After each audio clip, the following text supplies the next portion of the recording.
A weathered brick wall, mottled by moss and time, stands mute beneath a sky heavy with burdened clouds.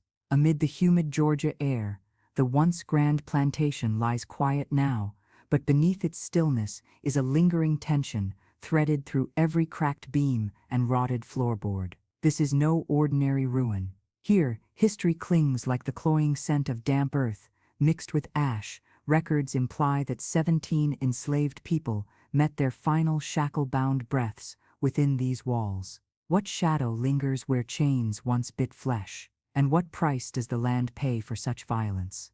That question, long avoided, murmurs insistently in the heavy silence. The plantation, nestled deep in Georgia's Black Belt, bore witness to the merciless order imposed by men who traded flesh for profit and souls for control. Its slave quarters rise from the ground in rows of soot-darkened bricks, hollow eyes staring at the present, haunted by lives compressed into cramped, stifling cells. Dragging footsteps on hard-packed dirt, the scratch of wood against stone, faint clinks of iron, a sensory residue of captivity. Accounts suggest that this place was far more than a location of labor. It was a crucible where hope was chained and often broken. The oppressive heat of summer weighed on bare skin, mingling with the stale odor of sweat, cloth, and unwashed bodies. Within these narrow rooms, shadows grew long and memories deeper, their textures etched into the grooves of worn floorboards. Beneath the harsh laws, crafted to maintain control, the plantation's brutal mechanics extended beyond physical bondage to the obliteration of identity. Slave codes dictated every movement. Punishments were swift and calculated. A branding iron's burn, a bite from the whip, the cold dullness of iron fetters tightening like a noose. The overseer, a man as relentless as the sun itself, enforced this with unseen cruelty. His presence was heavy and silent, felt in every creak of the quarter's ancient hinges and every tightening clasp of the chains. What is it about cruelty that festers in silence, and whose voices are lost to that silence? Here, in these walls marked by resignation and dread, the true depth of suffering waits patiently to be unearthed. Between the ledger's formal entries and the whispered tales of those long gone, 17 names vanish into a repeated footnote, slaves who perished chained, still clutching themselves in death as they had in life. Their exact stories fray at the edges, blurred by time and fear, but the legacy is unmistakable. Were these deaths a consequence of punishment, neglect, or desperate resistance? The ledger leaves gaps, but the land remembers, as the protagonist traces rusted shackles tangled beneath untouched floorboards, a shiver pulses beneath fingertips, an iron coldness that resists settling into history's dust. What stories hide in the unspoken, tethering the past to the present? The discovery whispers that the plantation is less a place of rest and more a vault of lingering injustice. Would you accept the weight of a history so heavy it clings like ash to your skin? The cursed quarters hold more than faded prints and broken timber. They cradle a tale of silence that refuses to be silenced. In the slow gathering dusk, the cotton fields still rustle, but beneath that soft sound is the faintest echo, chains tightening, breaths held, spirits restless and waiting. What curse arises when 17 souls perish still bound? Does the earth itself weep beneath their chains? And if so, who will listen to the mourning beneath the wind? The plantation's story begins here, not with closure, but with a whispered invocation to remember and reckon.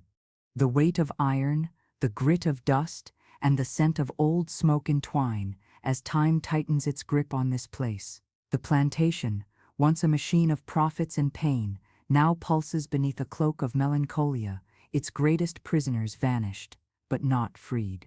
The horrific finality of 17 chain deaths lingers like a dark thread woven through generations. It is a tragic seal upon the earth, a spectral binding of flesh and memory that refuses to loosen. As night begins to press in, the creak of a lone hinge sounds, a reminder that in this haunted place, history's chains remain unbroken. The cold brush of stone against skin, and the faintest echo of voices long stilled. These mark the entry into the slave quarters at the Owens-Thomas House in Savannah. Completed in 1819, this English Regency mansion hides within its shadowed corners one of the oldest and most intact examples of urban slave quarters in the American South. But these quarters, far from mere bedrooms or workspaces, were the crucible of lives compressed into 6 small, cramped chambers, where between 5 and 14 enslaved souls, mostly women and children, lived under constant watch and unyielding control. What daily suffering unfolded in these walls, and how do the echoes of their labor and pain ripple through the fabric of this elegant home? The carriage house, divided front to back, provided the quarters for those tasked with the home's endless demands. The faint scrape of wood against cobblestone might recall the constant movement of these workers, burdened not only by physical toil, but by a world stripped of freedom. Their hands, rough from washing laundry, cooking meals, and caring for children, kept every ornate detail in the mansion pristine. The silvery gleam of china, the polished woods, the carefully cleaned carpets, all silent testaments to the tireless labor beneath the mansion's grandeur. Records suggest that the enslaved people working here endured brutal conditions, punished harshly for speaking their native tongues or practicing forbidden customs. Would you endure such a life, where every breath was measured by submission? Within the tight brick walls, the air was thick with the smells of woodsmoke, boiled rice, and unwashed cloth, a sensory weight that settled into the bones. The ceiling, painted in what was called haint blue, was believed in Gullah culture to ward off spirits and evil. This faint turquoise glow contrasted sharply with the reality below, a dominion of control and suppression. Between the daily rituals and whispered prayers, the quarters functioned as both a cage and a sanctuary. Yet the people confined here bore a resilience not often recorded in the ledgers of plantation owners. What tales are hidden in the paint's protective hue, and how much of their resistance can be traced in these brushstrokes? The presence of the overseer and the plantation's law threaded through the household with unforgiving insistence. Punishments codified in slave laws were swift and merciless, and the mere threat kept many in line. The echoes of clapped irons and whispered threats haunted the quarters as sharply as any curse. But the quarters' occupants were not nameless tools of labor. They were mothers, siblings, hands that soothed children and scrubbed floors, hearts that held on to memories of lands far beyond Savannah's reach. Records imply that after emancipation, many formerly enslaved remained within these walls, now as servants, trapped in a cycle where freedom promised little relief. How does a house built for control transform through the echo of lives long lived and barely remembered? The dark rooms, the muffled clatter of utensils, and the worn tables speak in somber tones. These quarters are more than a relic. They are a gateway into the everyday reality of bondage and survival, where a fragile humanity flickered fiercely against the prevailing darkness. It was a place where the physical weight of the past is palpable in every brick and bone, where the subtle tensions of power, endurance, and grief converge. The slave quarters at Owens-Thomas are a quiet witness, a space where the story of those who labored unseen demands to be heard. Behind every polished wood surface lies the echo of footsteps that would never leave, their stories chained to this place as surely as iron on flesh. The cold clang of iron echoes beneath low ceilings painted in a ghostly shade of blue, haint blue, the color meant to hold back restless spirits. In the Owens-Thomas House slave quarters, this ancient hue lives on as a fragile barrier between the living and those forever bound within these cramped bricks. Built in 1819 for a wealthy Savannah family, the house's carriage building shelters 6 small chambers where between 5 and 14 slaves, mostly women and children, were confined and forced into endless toil. Records imply the walls here absorbed countless whispered prayers, quiet laments, and the musky scent of sweat and wood smoke, intangible traces of humanity compressed into this confined space. What textures can reveal the daily endurance in such a place, where light struggled through small windows and freedom was a distant, unreachable horizon? Within these narrow rooms, the weight of wood and stone presses in, as palpable as the constant oversight that dictated every breath taken.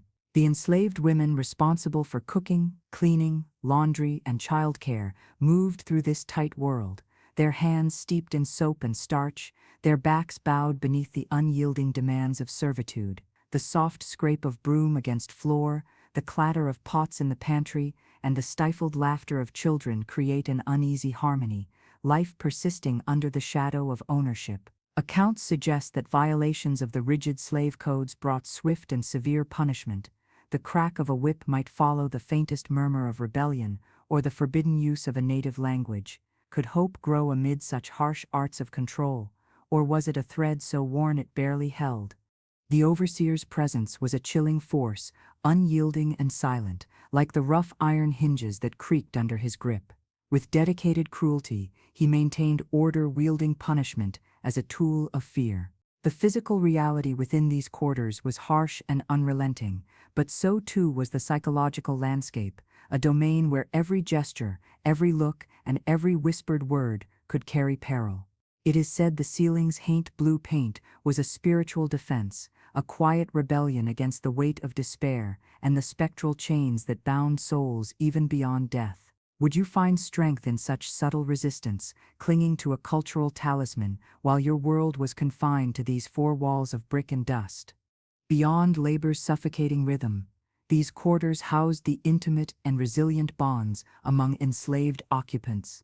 Mothers comforted children with whispered lullabies, hands rough from dishwater and scrub brushes, while elders passed down memories and prayers in secret tongues. Here, amid the grind of daily servitude, lived a community whose stories trace back to lands forcibly abandoned but never forgotten. Records leave gaps, yet fragments survive in objects hidden beneath floorboards, in the faint perfume of sage burned for protection, and the blue ceiling's faint glow. What echoes remain when the ledger falls silent, and history offers only shadows?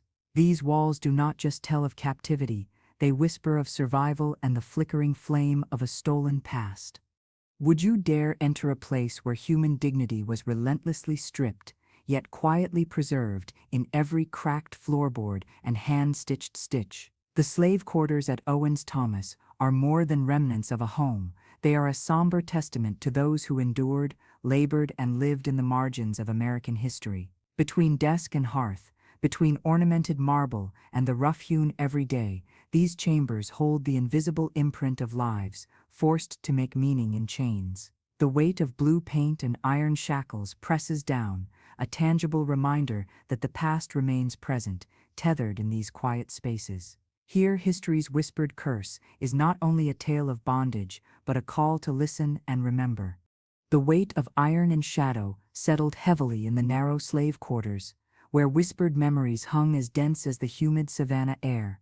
These cramped chambers lay tucked within the carriage house, a two-story structure that housed both horses and those forced into servitude. The slave quarters occupied the north half, split into 3 small rooms on each floor, where between 5 and 14 enslaved individuals toiled in near-constant labor. Most were women and children, their days filled with monotonous chores, washing laundry in cold water, stirring thick pots over smoke-darkened hearths, scrubbing polished woodwork that gleamed under the gaze of their enslavers. The plain details of their lives, threadbare cloth, cracked wash basins, the brief respite of worn wooden benches, form a stark contrast to the mansion's refined elegance just steps away. What is the price of beauty built on such relentless human labor, and what traces remain when those who bore the work are all but erased?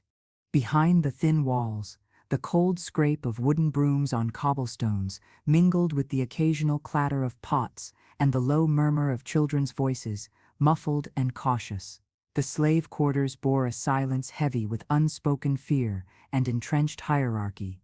Accounts suggest that the rules enforced within these walls were merciless. Violations like speaking native languages, practicing forbidden religions, or even moments of levity were met with brutal reprisal. The overseer's presence loomed unseen but unmistakable, his footsteps echoing on worn floorboards, and his authority a constant oppressive weight. Punishments ranged from lashings to confinement in dark, suffocating spaces, reinforcing the rigid social chains as tangibly as the iron shackles themselves. Would endurance and stolen moments of joy alone be enough to soften the hardened edges of captivity? Above, The ceiling bore a startling splash of haint blue, a pale turquoise paint rooted in Gullah tradition, believed to ward off evil spirits and keep the dead at bay. This sanctuary of color stood in defiant contrast to the hardships endured beneath it, a cultural talisman woven silently into a landscape of despair.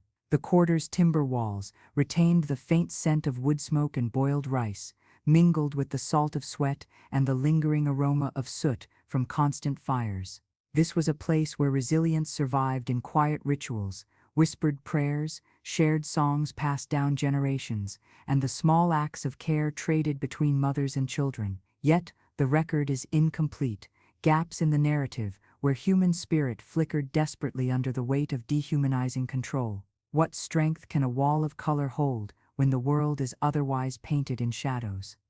The quarters illustrate a harrowing moral paradox, a space of both brutal confinement and fragile community. Mothers soothed their children to sleep on rough floorboards, hands scarred from toil, but steady to cradle. Elders passed down ancient prayers in hushed tones beneath the soft hum of distant carriages. Theirs were lives folded into layers of unacknowledged resistance, hidden beneath the permanence of ownership and the facade of gentility. The law codified their servitude, yet it could not erase a heritage carried in the curves of lullabies or the texture of worn cloth. Would you recognize the humanity etched into these shadows, or see only the walls that confined it?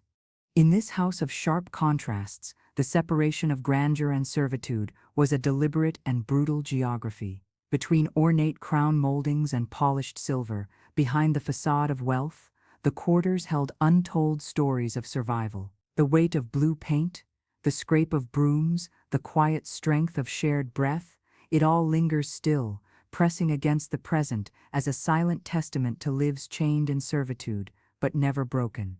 The overseer's shadow stretched long across the hard-packed dirt yard, a man whose presence required no introduction, but was felt in every tense muscle and every hurried breath within the slave quarters at Owens-Thomas. He was a relentless keeper of order, wielding punishment with the cold precision of a surgeon's scalpel. The rules that bound those enslaved here were etched not only in law, but in pain. A whispered word in the wrong tongue, a stolen moment of defiance, any mark of disobedience invited swift reprisal. Whippings, shackles, and solitary confinement were tools matched only by the silent terror that settled in the human spirit. How much cruelty can a body endure before it breaks, and where does defiance find its spark? The overseer's steps echoed against brick and wood, a relentless drumbeat of oppression that filled the quarters like an oppressive fog. The air was thick with the scent of sweat and smoke, mingled faintly with the harsher tang of iron from shackles long unused but never forgotten. Every scratched surface, every worn threshold bore witness to the struggle between submission and the desperate thirst for freedom. Records imply that punishments served as warnings, chilling lessons for those who dared consider rebellion. Yet, even in this landscape carved from fear, embers of dissent flickered. What courage is required to stoke those flames beneath such a suffocating watch? Inside the cramped rooms, the overseer's control extended beyond physical punishment. Surveillance was total, eyes and ears everywhere, voices hushed to avoid notice. The enslaved communicated through glances, subtle touches, and coded songs, preserving fragments of identity beneath a veneer of enforced silence. The law's unyielding hand was both a blade and a chain, severing bonds while strengthening those hardened by shared hardship. Here, the overseer maintained not only the body's captivity, but also the mind's confinement, carving fear into the very architecture of these quarters. Could such dominion ever fully silence the human will? The lines between cruelty and control blurred daily, but the overseer's reign also revealed fissures in the plantation's facade of order. Rumors whispered of secret gatherings, whispered prayers, and stolen glances of hope mingling with desperation. Each punishment was recorded, each defiant act catalogued, but the human spirit's subtle acts of rebellion persisted in the shadows. The overseer, for all his vigilance, remained blind to the quiet transformations brewing within the walls he sought to dominate. Would you find strength in silence, or in the promise of a future beyond chains? This figure, though ordinary in appearance, a man shaped by the era and its brutal expectations, embodied the institutional weight of slavery, the human face of a system designed to break and subjugate. His presence cast a long, dark shape that stretched beyond his physical form to touch every laboring hand and every fearing heart. The slave quarters stood as a stark reminder that oppression was meticulously crafted, enforced by men like him, and that rebellion could only begin once the overseer's shadow ended. The tragic story of 17 slaves who died in chains is woven into the larger history of plantations in Georgia, where the brutal grip of captivity was legally and violently enforced. These deaths, marked by the cruel restraint of iron shackles, were not isolated incidents, but reflective of a system designed to control through fear, punishment, and total deprivation of freedom. On a plantation where overseers ruled with merciless hands, the chains were more than physical bonds. They were instruments of psychological torment and a stark reminder of the enslaved's stolen humanity. What horrors unfolded in the darkness behind brick walls and locked doors, and how did those deaths echo beyond their time, binding the land and souls in a silent, unyielding curse? The plantation's sprawling fields bore witness to cycles of relentless labor, but in the shadowed slave quarters, fate was often sealed in the cold clink of iron links tightened as punishment or deterrent. Accounts suggest the 17 souls died slowly, trapped in a state of helplessness, their bodies weakened by exhaustion, illness, and despair, compounded by their physical restraint. This tragic tally, etched deep in local legend and whispered history, points to more than cruelty.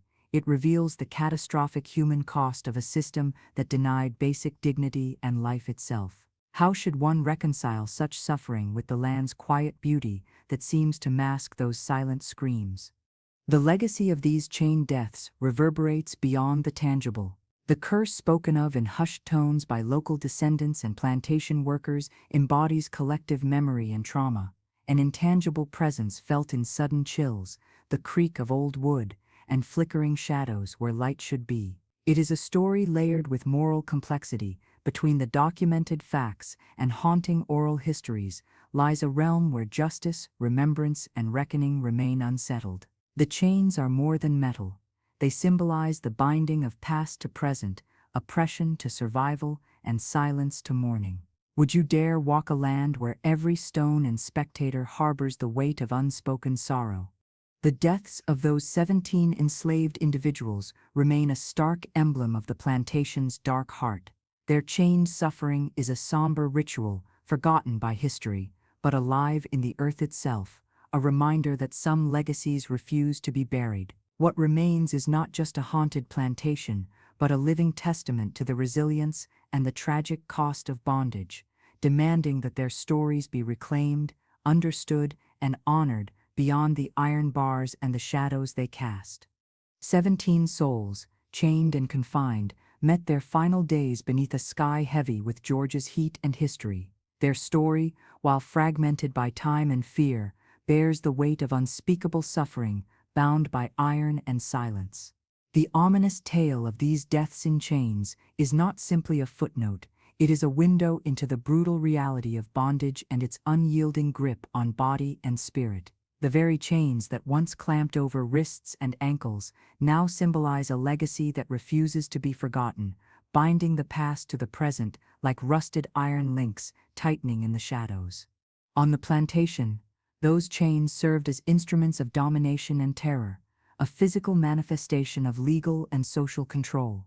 The enslaved individuals who perished did so within this system, where punishment was meted out swiftly and without mercy. Records suggest their deaths resulted not only from illness or exhaustion, but from the compounded brutality of confinement, chained in close quarters, stripped of dignity, left to fade away in anguish. What becomes of a life when freedom is stolen beneath the weight of iron? And how do these stories reverberate beyond the physical confines, binding generations to an unresolved past? The curse that folklore attaches to their deaths carries more than superstition. It is a collective pain woven into the very soil and bricks of the plantation. descendants and locals speak in hushed tones of cold spots, unexplainable noises, and the persistent feeling of unseen eyes watching. It is a curse not of magic, but of history, a haunting born from the sacred and profane entangled in this place. The legend blurs lines between fact and memory, shadow and light, demanding reckoning where formal records are silent or incomplete. Are these echoes merely remnants of trauma, or do they demand a deeper listening to truths long buried beneath layers of denial? The 17 deaths symbolize a rupture, a wound inflicted upon the land and its people, yet they also point toward endurance and the urgent need for remembrance. The plantation, with its manicured gardens and regal facades, masks the violent realities endured within its slave quarters. But beneath that polished veneer, the chains remain, quietly calling for historical redress and moral reflection. Their story, laden with pain and resilience, challenges us to confront the legacies of injustice and to reclaim the voices silenced by centuries of oppression. Beneath the scorching Georgia sun and shrouded in the humid marsh air, the shadow of rebellion flickered like a fragile flame in the hearts of the enslaved. Life in the slave quarters was marked not only by relentless labor, but also by whispered plans and secret hope. Records suggest that despite the oppressive chains and ever-watchful overseer, an undercurrent of unrest moved through the cotton fields and crumbling brick walls. The enslaved, stripped of freedom yet not of will, dreamed of revolt and escape, actions fraught with unbearable risk and grim consequences. What drives the human spirit to resist when every possibility seems chained and broken? Accounts of unrest and rebellion permeate the history of Georgian plantations, where the threat of insurrection haunted both enslaved people and slaveholders alike. The law itself became an instrument of terror, designed to crush the seeds of revolt before they could bloom. Histories speak of secret meetings under moonlight, coded songs carrying messages of hope, and the careful circulation of whispered plans stitched between the cracks of slave quarters. Each act of defiance was a gamble against brutal punishments, but the yearning for autonomy and justice could not be extinguished. Would you risk everything to challenge the iron grip of captivity? The risks of rebellion were staggering. Failure often meant death or mutilation, but even survival demanded a courage that transcended fear. The overseer's rod, chains, and shackles were ever-present threats, meted out to quell rebellion and maintain control. Yet, deep in the prison-like quarters, small acts of defiance, stolen moments of rest, coded communication, subtle gestures were the lifeblood of resistance. Oral histories and fragmentary records speak of these sparks of courage, though the ledger of the oppressor preserves only the punishments dealt. Could the whispered courage of the enslaved outlast such overwhelming oppression? The relentless tension between captivity and resistance shaped every breath, every gesture within the plantation's confines. The enslaved lived in a world where hope was a flame, shielded from the wind, where rebellion was both feared and longed for. The stories of secret defiance ripple through the plantation's history, complicating narratives of submission by affirming the deep humanity of those who refuse to yield entirely. These stories, sometimes hidden, sometimes shouted through songs, are threads connecting past to present, rebellion's hopeful pulse still echoing amid the chains. The simmering unrest among enslaved people in Georgia's plantations was neither rare nor silent. It was a constant, flickering presence, an undercurrent of hope and rebellion just beneath the surface of brutal domination. The memory of uprisings like the Stono Rebellion in neighboring South Carolina cast a long shadow over Georgia, where slaveholders lived in perpetual fear of revolt. The colony's initial decision to ban slavery in 1735 gave way to legalized bondage in 1751, precisely because the demand for labor outweighed moral hesitation. Planters sought to control and break the enslaved population with laws, patrols, and violence, but history reveals that the human yearning for freedom refuses to be chained by law. In the dense forests and marshes of Georgia's Low Country, maroon communities, refugee settlements of escaped enslaved people and indigenous allies, offered tangible resistance. These hidden enclaves became symbols of defiance and survival, harbingers of hope in a landscape ruled by oppression. Slave patrols were tasked to extinguish these sparks of liberty, frequently raiding and attacking, yet maroon settlements survived in scattered forms until the Civil War. Against this backdrop, enslaved people on plantations whispered of freedom, passing coded messages in songs and traditions, planning escapes and even revolts. The risk was lethal, but so was the cost of continued captivity. Would you gamble your life for a chance at freedom, knowing the stakes? The American Revolution itself became a crucible of possibility and peril for the enslaved. Between competing British and American forces, many enslaved Georgians seized opportunities to escape, seek bounty, or negotiate freedom. It is estimated that thousands fled during this turbulent period, some reaching Savannah's bustling port to carve out new lives amid the upheaval. Stories of resistance during this era blur lines between rebellion, survival, and self-determination, complicating the simplistic narratives of enslavement. The law tightened, patrols intensified, and freedoms contracted, but the spirit of resistance endured, echoing through the cotton fields and slave quarters alike. This history of rebellion and resilience is a testament to the indomitable will of those enslaved, a pulse beneath the chains that bound their bodies, a whisper that outlasted whips and shackles.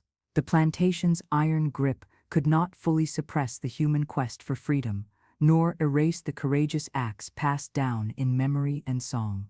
These stories, threaded through history's shadows, challenge us to confront the brutal realities of bondage and honor the fierce humanity that resisted it. The story of rebellion in Georgia's plantations is writ large in acts of fierce resistance, defiance that punctuated the oppressive rhythms of enslavement. The colony's initial ban on slavery in 1735, unique among the British colonies, was overturned by 1751 in the face of economic pressures and the expanding plantation system. This reversal unleashed a tidal wave of human suffering, but also kindled enduring resistance.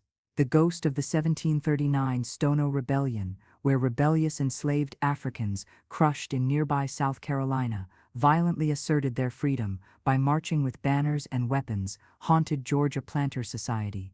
While the rebellion was brutally suppressed before crossing into Georgia, it ignited fears that would shape laws and patrols designed to keep the enslaved in shackled submission. Despite harsh restrictions, enslaved Georgians did not remain passive. The Low Country's dense forests and marshes became refuges for maroon communities, groups of escaped enslaved people and indigenous allies who carved lives of freedom in defiance of colonial authority. These settlements, often hidden and fiercely contested, survived into the Civil War era, embodying a sustained challenge to the colonial order. Plantation laws forbade gatherings, restricted movement, and created a vigilant system of patrols, but the enslaved resisted through play, song, coded language, and escape attempts. The tension between captivity and autonomy was a living pulse beneath the veneer of enforced order. The American Revolution further complicated the fabric of slavery in Georgia. With shifting loyalties, disrupted governance, and military conflicts, thousands of enslaved men, women, and children fled bondage, sometimes supporting British forces who promised freedom, other times forging their own paths toward liberty. The war's chaos opened cracks where the enslaved sought agency amid shifting power structures, negotiating freedom in a world still dominated by racial hierarchy.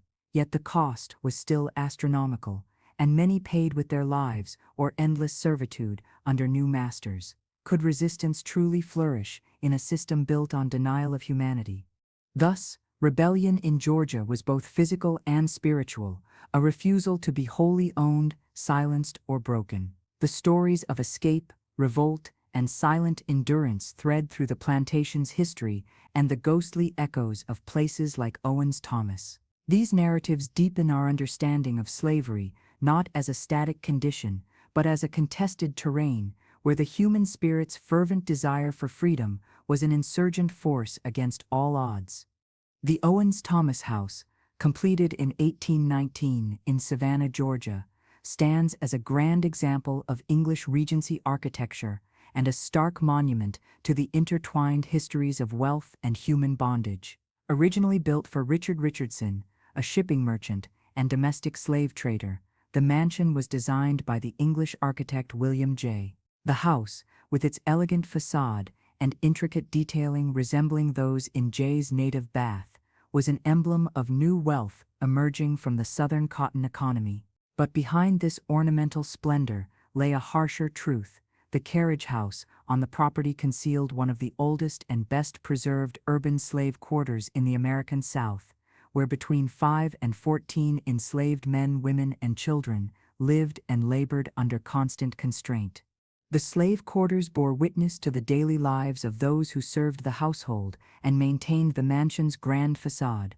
Rooms were cramped and their interiors painted with haint blue, a Gullah tradition intended to shield occupants from malevolent spirits, offering a faint cultural resistance within the bounds of captivity. The enslaved included cooks, butlers, and nannies whose tireless labor supported the family's wealth and status. Records show that in 1830, George Welshman Owens, a wealthy lawyer and politician owning nearly 400 enslaved people on his plantations, acquired the house. Owens and his family lived alongside their enslaved workers, who remained confined within the quarters that formed a dark undercurrent beneath the mansion's elegance. The quarters, restored in the 1990s, reveal artifacts, rooms, and spaces that speak to the harsh realities endured by the enslaved whose narratives had long been overshadowed by those of their owners. After emancipation, many formerly enslaved people remained as servants within the mansion, bound not by chains, but by circumstance and limited opportunity. Freedom, while legally granted, came with its own burdens. Poverty, lack of education, and persistent racial oppression ensured that autonomy was often illusory. The stories recovered from the slave quarters and oral histories challenge the sanitized versions of Southern grandeur, exposing a complex web of power, resistance, and survival. Today, the Owens-Thomas House and its slave quarters serve not only as a museum of architectural beauty, but as a solemn reminder of the lives built and broken within its shadowed walls, a space to confront an uncomfortable past and the lingering legacies it has left behind. Beneath the refined elegance of Savannah's Owens-Thomas House lies a stark, unsettling contrast: the slave quarters, a building that once confined as many as 14 enslaved men, women, and children. This two-story structure, part of the carriage house complex, holds one of the oldest and best-preserved urban slave quarters in the American South.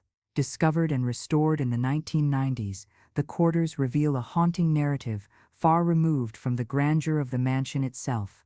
Cramped, with bare essentials, a brick fireplace, wooden crates for beds, faint candlelight casting long shadows, the space embodied the harsh realities of bondage within a world of opulence just feet away. The ceiling, painted in haint blue, offers a rare glimpse into cultural resilience. This pale turquoise hue, rooted in Gullah tradition, was believed to ward off malevolent spirits and provide a measure of spiritual protection, a subtle resistance woven into the fabric of captivity. Inside these rooms, enslaved cooks, butlers, and nannies labored ceaselessly, maintaining the mansion's polished floors, pristine silverware, and lavish furnishings.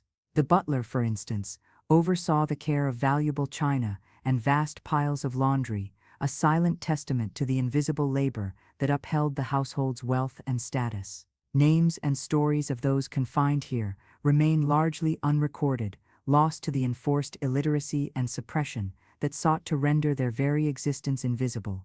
Ownership passed to George Welshman Owens in 1830, a prominent lawyer and politician who owned nearly 400 slaves across Georgia plantations.